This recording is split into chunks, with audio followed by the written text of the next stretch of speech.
Hi, this is Katie with MindBody. I've been offering a 10-day mind-body healing process, and today is day 8.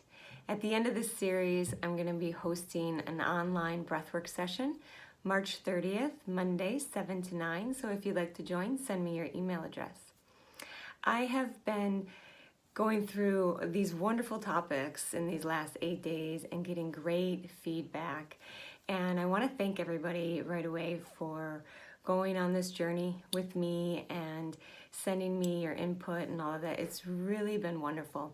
And it brings me to my topic for today, which is connection. You know, for me, connection has been the root of basically my whole journey in discovering the healing path that I've taken. You know, connection is where all the magic happens. It's like the superpower part of life, you know, where something binds to something else, and or you see the in-between of something and you see how it's all connected. You know, connection really is quite a fascinating and wonderful topic, and I think it's really important that we bring our attention to that these days in the connections that we are making in the time that we're home, or the time with our family and the time within ourselves. And I want to talk about mind-body connection. You know, when I first made my logo and decided my business was going to be called MindBody, I was very clear that mind and body were to be one word. They were going to be connected because to me, that's what they were. And when I think of the mind, I think of the connection between the conscious mind and the subconscious mind. I know we can break down the mind into different words and phrases and how it's functions and different perceptions, but I look at it as working consciously with the subconscious. So when I was in school at Core Belief Engineering College, I loved that process that I was learning because it brought connection to everything inside through the dialogue, through the journey that you go on during this therapy. And that connection often was all that was needed in the healing process, was just connecting to the part inside that was feeling lost or scared or disconnected or not capable, any of those. And through the connection that's established during that process, healing magically occurs, right? That's where the superpower lies. And in breath work, when you do a connected breathing pattern, this is what activates the body to heal itself. Now, this is, every breathwork session is different too, because your ability to connect at certain times and be in power in that breath cycle is very different. And where you're at is very different. What you need is very different. But the connection that's made inside is always the one that has the biggest effect on healing. You know, that's the most important one, the connection that we have inside, the connection you have to your mind and your body, to your heart, to your breath, you know, to the aspects that empower you. And so I want to say from this perspective that when we are working every day to empower ourselves, we want to keep our awareness on the connection between our conscious in the moment now and our subconscious. So what does that even mean, conscious and subconscious? Subconscious is can be referred to as reaction, automatic, predictable, compulsory behavior. It's stored, some people say it's the actual body that stores old information. And consciousness is in the here and now, in every here and now. It has choice, it has a bigger picture of life in general. It can make new decisions and it can move from one platform to the next. The subconscious can also be considered rigid, and the conscious mind is more flexible and more able to update, you know. And so when we're making changes, we have to update the subconscious in a conscious way because we need those two to connect and align. If an old outdated pattern is, and subconscious is literally under consciousness, so it's the foundation of our here and now, and we have so many aspects that support that foundation. If some of them are coming from a less empowered state, then what we're experiencing in our here and now will not be to its highest potential. And so we can consciously try diligently every day to bring awareness and focus and do that, but it gets exhausting after a while. It really burns a lot of energy to have to think. Our subconscious is a great tool for us. We don't have to think. That automatic predictable reaction is there for a reason. It's to cause it, when it's really functioning for us, it causes ease, and it causes us to have these attractions that happen, and manifestation happens so much easier because we're all connected in that flow. So you end up being a whole person instead of a divided person amongst, like, oh, part of me wants to go this way and part of me wants to go that way, and it slows things down. And so that connection to the subconscious is always the journey, and it's just becoming more and more connected and more powered. So wherever you're at in that, it's all good. It can be considered endless. Consciousness is endless, as well as, what we can connect to within ourselves. It's pretty vast. And so question strategies are essential to the day-to-day maintenance. During core belief engineering, we're processing and working to align that connection. But day-to-day, you want to deepen the connection. If you replant seeds and say, oh, there was a faulty connection there, and now we replant it, well, now you want to feed that connection.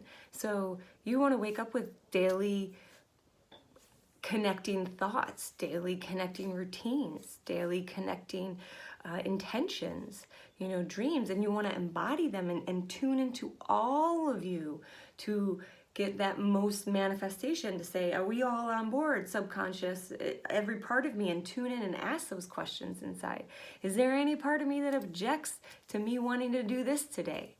Is there any part of me that feels left out today? Is there any part of me that I haven't been paying attention to lately that is starting to get annoyed and anxious because I've been off doing something else? Do those check-ins, and that's going to get everything to connect inside. What part of me is a headache right now? Talk to my headache. What part of me feels tired and bloated? Talk to that and find out, well, what do you need? I need a nap. Okay, how about we nap and then see how you feel then? And it's the same relationship that we have inside is the same one that we're having outside.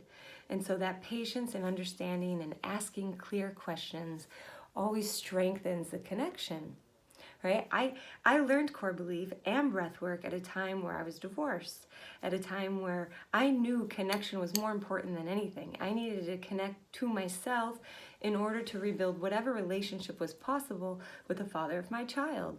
Turns out through core belief and breath work, we were able to establish such a great connection that we ended up getting back together and remarrying. This isn't something that happens very often to many couples. And I want to encourage the perspective of connection, because that really can make anything magical happen. But you have to work at it. You have to see it through that lens. And also, in terms of breath work, I talk about the connected breath, but the day-to-day maintenance is actually the connection between oxygen and carbon dioxide. And it's funny, we often think conscious, be conscious, but the subconscious is there holding up the conscious. So that's like super important. Yes, you have to work on the subconscious. And in the breath, we think oxygen, oxygen, oxygen. It gives us energy. We need to use it. It helps us function. But what holds up the oxygen, what makes the oxygen effective, is the carbon dioxide. So the focus actually is on the carbon dioxide as well. Because without that carbon dioxide pressure or that carbon dioxide balance that needs to happen in the body, the blood will not transfer the oxygen into the tissue. And so you have oxygen that's a normal amount in you, you're saturated, but if you're not using that oxygen because your carbon dioxide levels are off, it's useless. So I want to explain, how do you know my carbon dioxide levels are off? Well, a normal breath functions from the lower portion, nice and easy, and the rib cages, it expands. It doesn't go up like a solid block. That represents fight or flight and freeze, and it doesn't have any fluid. So you want it to go out like a butterfly wings, angel wings in the back, and the shoulders are relaxed, the throat's relaxed, there's an easy passageway through the nose, and it's like an easy, big flowing wave. That's a normal day-to-day breath. What are we doing that affects that every day? Our posture on the internet or on the computer, our posture because we don't work out, maybe we're talking too much. There's so many things, like maybe we're eating foods that swell up our system so that it's not easy passing through. Maybe we're breathing and all the time through our mouth, even when we're sleeping. We're supposed to be breathing through the nose, so it's a nice, relaxed, filtered through breath.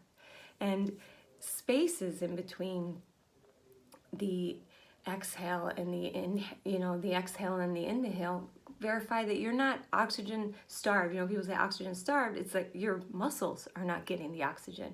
And the carbon dioxide is just losing its pressure to do that because you have a shallow, rapid breath, either exercising or talking or everything that goes quickly out the mouth. It needs to go in through the nose and out through the mouth in a nice flow. And working on those breath holds, as I've mentioned in the past, allow for carbon dioxide pressure to build up. You are more comfortable with it. So that exchange between the carbon dioxide and the oxygen is more balanced. They're working together. So I find it very fascinating that all connections, in the breath, in the mind, play an important role in how we show up in our lives and how we connect to others. I will leave you with this thought. I just recently heard this beautiful new word that has been going around, I guess. I just heard it. But they're trying to make it like a philosophy, and I love it, so I want to spread it to you. We want to evolve into a place where the me and the we is no longer separate. That like true connection. Like I am still me and we are all still we. So they've come up with the word we, MWE, and they're getting that to be as a language in the dictionary. But if you just like say it and you sit with that, it really is relaxing, and it really has you feel safe and protected and connected. You get to still be you, and you're a huge part of everything else. And so I encourage all of you to work on your connections and start in here and spread it out like wildfire, everything that you're able to connect to that brings more support, love, awareness, interconnected, and mind-body health. So once again, I'm going a little bit longer today, but send me your email address if you want to join that breathwork session Monday evening. Take care.